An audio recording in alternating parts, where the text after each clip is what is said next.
ফোনের চার্জ শেষ, আপনি ফোনটা চার্জে দিয়ে চলে গেলেন, 1 ঘন্টা পরে এসে দেখলেন ফোনে 1% চার্জ ওঠে নাই, কারণ আপনি সুইচই অন করেন নাই। এমন কার কার সাথে হয়? আপনি মোবাইল যখন চার্জে দিবেন ফোন তখন বলবে যে চার্জিং স্টার্ট, আপনি নিশ্চিত হতে পারবেন আপনার মোবাইল চার্জ নেওয়া শুরু করেছে।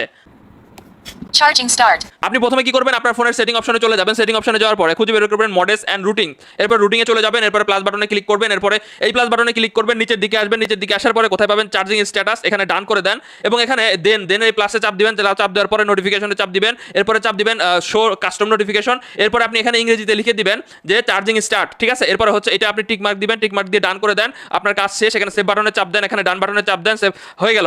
এখন আপনি ফোন চার্জে লাগালে আপনার ফোন বলবে Charging start. যাদের ফোনে এই সেটিং নাই তারা ঘাবড়াবেন না, প্লে স্টোরে গিয়ে ব্যাটারি সাউন্ড অ্যালার্ট নামের অ্যাপটা ইনস্টল দিবেন, একই রকম আপনার কাজ। তো এই অ্যাপটা ইনস্টল দিবেন, ইনস্টল দিয়ে ওপেন করবেন, সকল ধরনের পারমিশন দিবেন, জাস্ট কানেক্টে চাপ দেন, চাপ দেওয়ার পরে টেক্সট টু স্পিচ এখানে আপনি লিখে দেন চার্জিং স্টার্ট, জাস্ট ব্যাক হয়ে বের হয়ে আসুন, আপনার এখানে হোম বাটনে চলে আসেন। এবার আপনি যদি ফোন চার্জে দেন তাহলে কিন্তু একই কথা শোনাবে। Charging start.